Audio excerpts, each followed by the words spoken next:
I seen a video going around where older white men were alleging there will be a 2023 military draft of men and women.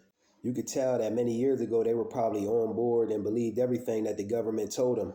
But I couldn't validate them saying that there will be a 2023 military draft of men and women.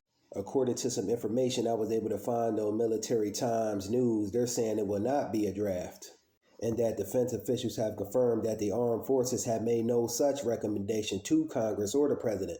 So these claims are false. Now on to the claims that women will be drafted. Basically, what's taking place from the information I gathered is that all women in military forces have basically signed up voluntarily. But Joe Biden back in 2021 wanted Congress and the courts to decide on adding women to the military draft. Again, this is according to Military Times News. The Joe Biden administration asked the Congress to resolve the potential constitutional problem of a male-only draft. But you never know with these evil and wicked people we dealing with. I wouldn't put nothing past them. We could very well be headed into World War III.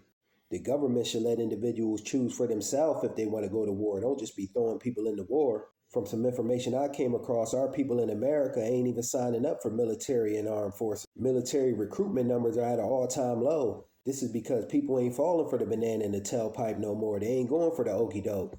Getting people to fight in the war off the basis of claiming that innocent women and children are being hurt. Although this ain't right by no means. Saying women and children is being hurt is a code word for them going into a particular area and robbing the land and the people of its resources. All war is essentially is individuals wanting to control land and resources in a particular region and are willing to kill people, even kids, to make sure that happens. Crazy.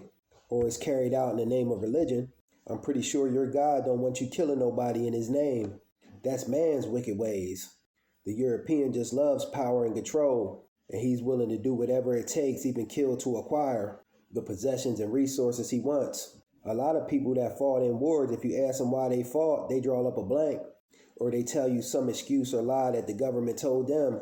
This person's bad, that group of people's bad, they're hurting people. Every time you turn on the news, it's Israel versus Palestine. Never let your open enemy dictate and tell you who your enemy is. Learn to think for your own self, draw up your own conclusions. War ain't nothing but capitalism, greed, power, and control. Most of the times it'll fall under one of these categories. Now moving on to people trying to shame and make black folks feel bad about not choosing a side in this whole thing. Black people ain't got to speak up and take a side with Israel or Palestine. First off, we ain't no damn mascots or puppets that parade around and fight other people's battles.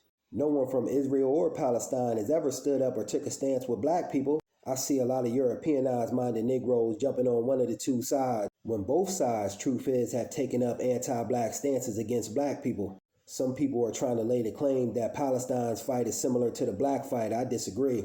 Black people have been fighting since we came in contact with the damn European. Black people, my people, don't let no one make you feel shamed or bullied into jumping out there and taking up a stance. This ain't your fight. No one's speaking up for us or coming to our aid. It's perfectly cool to sit this one out. Both groups at hand have taken up an anti-black stance. We got our own issues and problems to worry about. We got to worry about ourselves. Not saying that innocent women, children, and people for that matter being hurt is okay. It's definitely not. But don't let people prop you up and make you think you got to jump out there and take a stance on things. We got to stop letting our open enemy dictate to us and tell us who our enemy is. Facts. And these are just my thoughts on the whole thing. Instead of America having so much invested interest in war, why don't she practice taking care of home first? You got sick, starving, and injured people here in the U.S. Not to mention giving resources and aid to others is taken away from decent, hard-working individuals' tax-paying dollars. Peace.